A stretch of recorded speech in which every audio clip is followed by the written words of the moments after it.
안녕하십니까? 오늘은 사순 5주간 금요일이죠.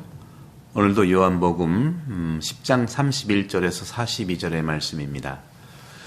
유다인들이 돌을 집어 들어서 예수님께 던지려고 할 때 예수님께서 말씀하세요. 아버지의 분부에 따라 너희에게 좋은 일을 많이 보여주었고 그런데 왜 나한테 돌을 던지려고 하느냐 했더니 유다인들은요, 좋은 일을 했기 때문이 아니라 바로 하느님을 신성 모독했기 때문이다라는 거죠. 다시 말하면 당신이 사람이면서 하느님으로 자처하고 있다는 겁니다. 서양의 역사를 놓고 보면은요, 하느님과 인간은 분리되어 있어요. 모든 것이 그렇습니다. 우리 영화도 그렇고요, 어떤 공연도 그렇고, 공연자와 관객은 확실하게 처음부터 끝까지 구별되어 있어요. 분리되어 있죠, 정확히 말씀드리면. 근데 우리 아시아, 특히 한국의 문화는요, 구별은 되어 있지만 분리되어 있지는 않습니다. 판소리라든가 또 여러 가지 우리 전통적인 그런 극을 보게 되면 강강술래도 그렇고 여러 가지 야단법석은 불교에서 하는 것입니다만은 다시 말하면 우리 2002년도 월드컵 때 주인공, 축구하는 주인공과 관객인 우리 한국 사람들이 구분은 되어 있지만 하나가 됐거든요. 그러니까 전 세계 사람들이 한국은 왜 저러냐 이해가 못하는데 이건 문화적인 이유가 있는 겁니다.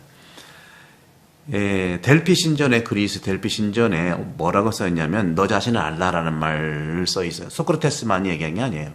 델피 신전 위에 당신 자신을 알아라 하는 그런 문구가 있는데 이것은 어떤 의미냐 하면은 너와 하느님, 신들은 다르다 그 뜻을 얘기하는 겁니다. 그러니까 나와 신들 사이에는 큰 차이가 있는데 그거를 알고 신에게 들어와서 깨달아라 하는 거예요. 자기 자신, 내가 인간임을 깨달아라고 하는 문구예요, 그것이.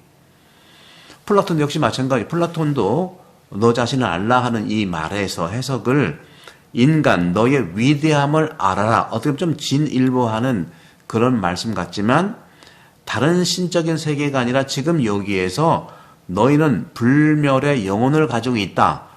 그래도 역시 하느님과 인간은 다른 존재고요. 구약도 마찬가지예요. 구약에서도 분명히 하느님과 인간은 다른 존재예요. 하느님은 창조주고 인간은 피조물입니다. 그래서 하느님의 얼굴을 볼 수가 없어요. 이사야서 6장 2절도 하느님의 얼굴을 볼 수가 없습니다. 케루빔이 천사죠. 얼굴을 드러내면서 다가오는 것도 하느님의 얼굴을 볼 수 없기 때문에 그러는 것이고요.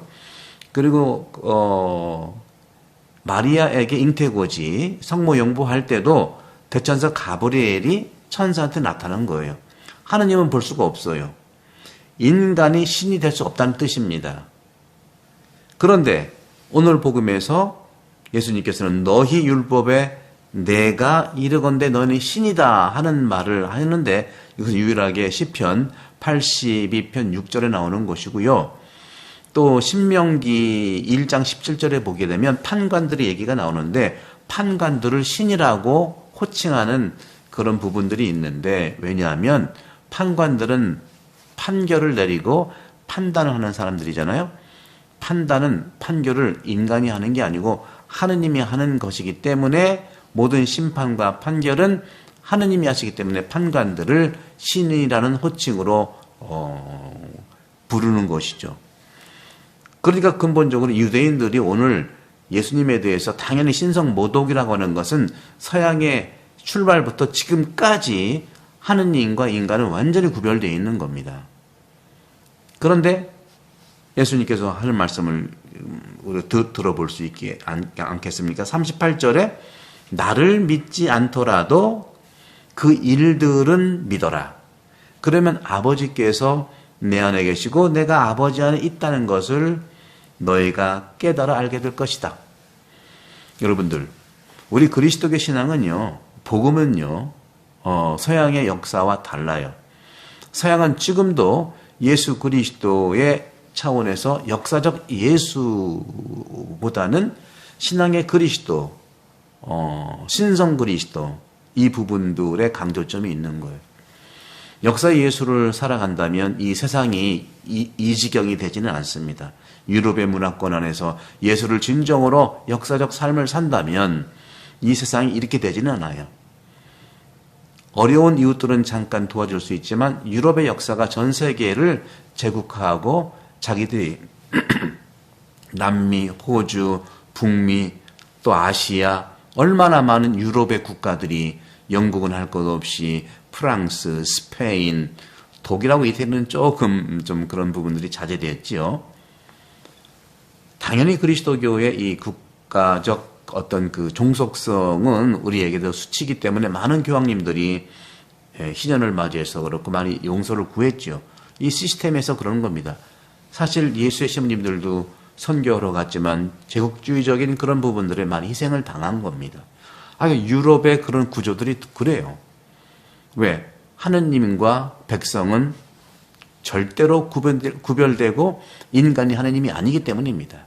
그렇지만 하느님께서 사람이 된 이 육화 사건이야말로 근본적으로 복음의 가치인데 오늘 주님께서 말씀하신 나를 믿지 않더라도 일들을 믿고 내 안에 아버지가 계시고 또 내가 아버지 안에 있다는 이 상호성, 상호 소통, 상호 사랑, 상호 관계 이 굉장히 요한복음에서는 이 상호성이라는 게 굉장히 중요합니다. 내가 아버지 안에 있고 아버지가 내 안에 있다는 거. 그래서 아타나시오 성인께서는 이런 말씀을 하셨어요. 하느님이 사람이 된 것은요, 바로 인간이 하느님이 되기 위해서다. 인간이 신성이 되기 위해서다 하고 이미 초기 그리스도 교부들도 얘기를 했거든요. 이것이 우리 한국인들한테는 자연적인 겁니다. 하늘이 곧 인내천, 사람이 곧 하늘이다. 수훈사상이라든가 동학에서도 그런 말씀이 우리가 공유될 수 있지만 근본적으로는 복음을 얘기하는 겁니다. 오늘 예수님께서 말씀하시는 거예요. 신이라는 것이죠. 그러나 유대인들은 믿지 않는 거예요. 너 자신을 알라. 델피 신전부터 또 플라톤 여러 가지 이 구약 성경 신약에 와서 바로 볼 수 있는 하느님이신 예수가 하느님의 아들이라는 거죠. 여러분 볼 수 있는 예수님을 통해서 세상을 신성화하십시다. 우리 모두 각자는 거룩한 하느님의 신성을 가지고 태어났습니다. 부활은 인간의 신성이 극대적으로 드러나는 축복입니다. 이 세상에 신성적 풍요로움이 있어서 사람들을 무시하지 않고 사람들을 존중하는 그 하느님 그 신성의 모습을 부활로서 잘 준비하시길 방목드립니다. 성부와 성자와 성령께서 여러분들 강복합니다. 구독, 전파 감사드립니다.